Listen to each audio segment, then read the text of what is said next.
Hey everyone, welcome to the second AP World video of the summer, where McDowell and I are going to take you from the earliest bits of humanity up to the year 1 CE/AD. If you don't know what that means, it's okay, we'll cover that shortly. Yeah, indeed. This is important, foundational stuff. It's the starting point of humanity and how we got to where we are in 1200, though we're going to break it up into a couple of different videos.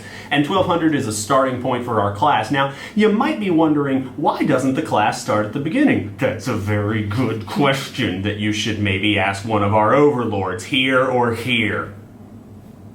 No, the course changed. We have to adjust with it. So let's get these guys up to speed on history, and we'll yell at people you've never met later on. But it's the internet. I'm supposed to yell at people I've never met. No. Fine. But know that I miss this part of this class like an old friend. Dear fellas, I can't believe how fast things move on the outside. And so it's my fault that this video winds up however long it winds up being. It's all good. Where do you want to start? We should probably explain the BC, CE, AD thing first. Alright, you want me to do it? Yeah, I was never good at dating anyway. That's true. Alright, so in this video we're going to be saying BCE quite a bit and CE occasionally. And you're probably saying, what do these mean? Alright, they stand for before the Common Era, so that's BCE, and Common Era, which is CE. You may not be super familiar with those terms, but they're used to replace the old BC AD dating system. BC and AD stand for before Christ and Anno Domini, a dating system tied to the probably not historically correct birth date of Jesus of Nazareth. We use the new Common Era dating system, which is more culturally neutral, but the dates are the same. 1500 CE is the same as 1500 AD. Also, McDowell wrote the script for this, so please send all the complaint emails to him. Thanks for that. So now that we've cleared that up, let's start at the beginning. Modern humans emerged in Africa somewhere between 250,000 and 200,000 years ago, but we didn't leave our home continent till about 100,000 years ago. A lot of wiggle room in those dates, by the way. We're way before the invention of writing or anything resembling an accurate historical record. Anyway, after we left Africa, we populated the planet with relative speed. Humans arrived in the Americas by, at the latest, 15,000 years ago, and the Americas were the last big landmass to get populated by people. I made a video going into more detail about this last year. We'll include a link to it down in the descriptions. And I also need to let you know that we'll get back to the Americas and Oceania later in our class, but for right now, this video's got to be short, so we got to move on. Yeah, we do. We need to talk about the lifestyles of these early humans. They were all hunter-gatherers. That means that everyone in a group, usually smaller than 50 people, look for food either by hunting animals or gathering the wild plants in the nearby area. They were constantly on the move, and that's how humanity lived for most of its existence, up until around 10,000 BCE. Remember, that's before Common Era, when one of the largest transformations in human history happened, which is called the agricultural or Neolithic Revolution. And that is where farming begins. Kinda. Understand that I'm not a huge fan of the Neolithic Revolution, or this plant, as a single event, because that's not how things went down. Neolithic Revolution implies that farming just cropped up one day and stayed throughout the world, and that's not the case. Farming happened at different times, in different places, for different reasons, and understanding the scale and scope of farming is way beyond what this video is trying to do, so we've included a couple more detailed links, again, in the description. We do need to cover some aspects of how farming/domestication changed human society before we fast forward through some early empires, and to do that, Simpson's gonna perform a musical number! No, not.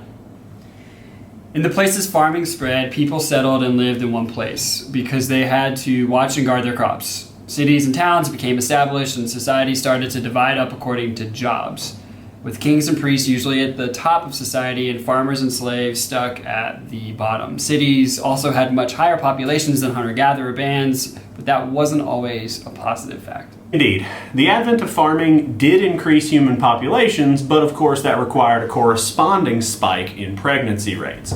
Hunter-gatherers have to time their births, but settled societies don't. Now, that's a good thing in modern society, but back then it wasn't for the ladies for one very important reason. Being pregnant is extremely difficult, and it reduced the amount of time women could go into the fields and other areas to work. As a result, women's social standing began to decline, and we began to see the establishment of patriarchal, that is, male-dominated social structures.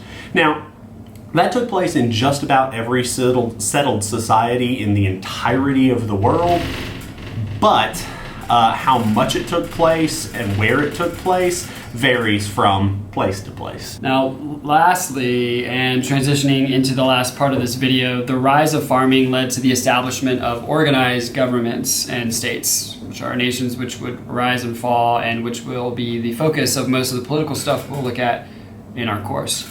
Early civilizations, civilization meaning settled society, these were centered around rivers, and there were four major early river civilizations. Egypt, which is in northern Africa, Mesopotamia, which is Greek for the Fertile Crescent, and that's around modern-day Iraq, right? The Indus River Valley, which is in India, and the Yellow River in China. And while the Indus Valley civilization mysteriously disappeared around the 1700 BCE mark, the other three were bedrock civilizations for ones that followed, establishing writing, laws, trade, and a legacy of other groups to follow. All right, so to keep the remainder of this down to a manageable length, what's about to follow from here to the end of the video is a rapid-fire breakdown of the three major civilizations that lasted, discounting the Indus Valley. Sorry, guys. And this is going to go up to the year 1 CE. To make your lives simpler, we have boiled this down to its barest bones, shaving off everything except the lasting legacies that these civilizations left for the groups that follow them, the groups that are in our class. So assume that everything you hear from this point forward is must-know information for your Unit 0 test, which, by the way, will be on the first Friday when we get back to school. All right, so let's talk about Egypt. Egyptian civilization started in the Nile River Valley and remained pretty steady from 3100 BCE to 525 BCE. They were a pretty unified group, worshiping basically the same gods and following a similar pattern of life for around 2,600 years. Their civilization had its ups and downs over that time period. Egypt also lasted for centuries, only occasionally falling under foreign sway during that time until 525 BCE, when it was conquered by the Persians, a group from near our second cradle, which is Mesopotamia. Sure. Yeah, leave me with this one. All right, so Mesopotamia has two rivers, the Tigris and the Euphrates, and it's probably where farming and domestication actually began, along with the earliest cities, writing, and laws. Early Mesopotamian civilization was organized into a chain of cities, which was eventually unified by a series of empires, all of which have fascinating histories and none of which I get to mention in this video. By the 530s BCE, the area had been unified by the Achaemenid Persian Empire from what is now Iran.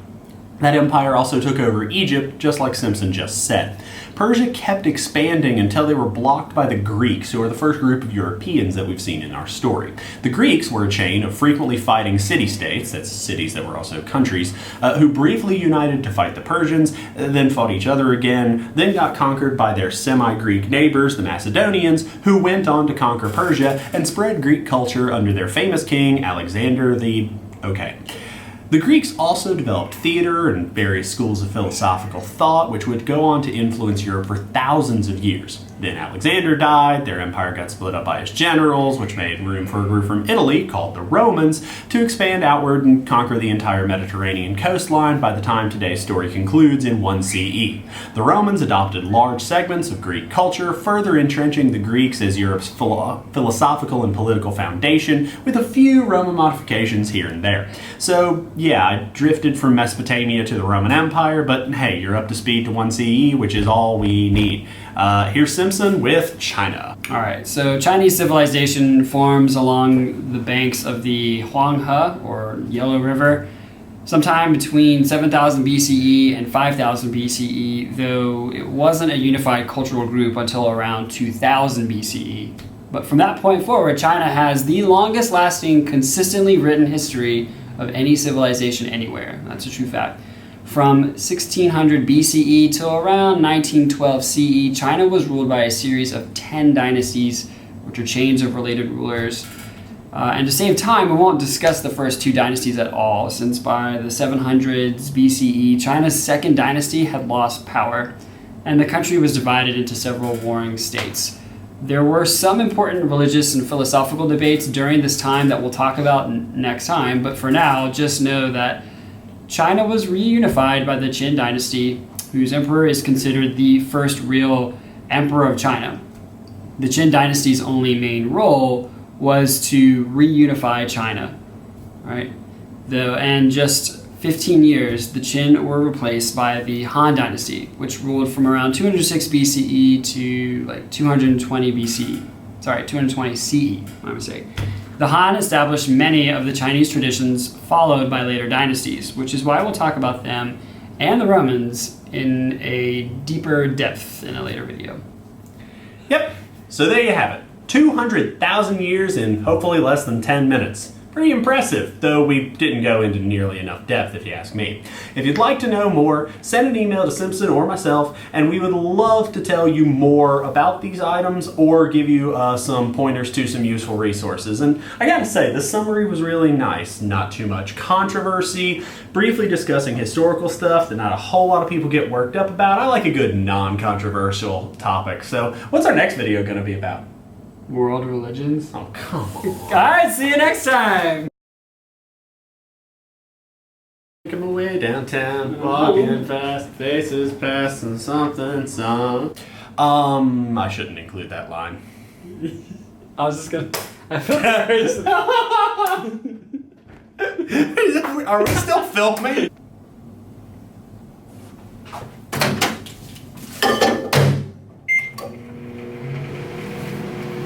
Forward through some early empire.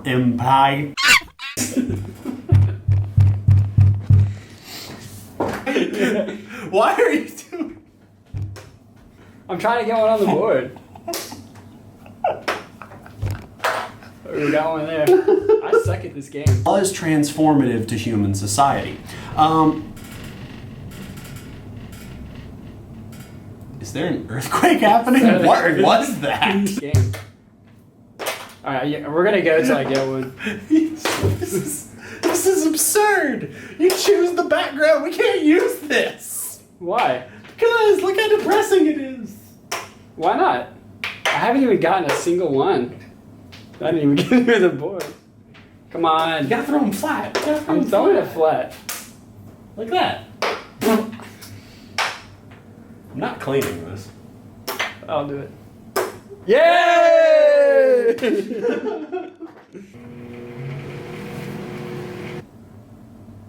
Alright, your move. Oh, that counts. Come on. Center square is important. Why am I aiming for the same one? You got your first one, and now you can't get a thing. Me. Ah. Oh, that almost got it. Ah.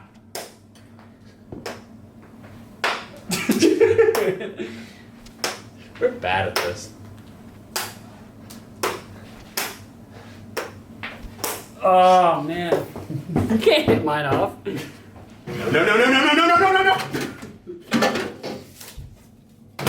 It's starting to smell.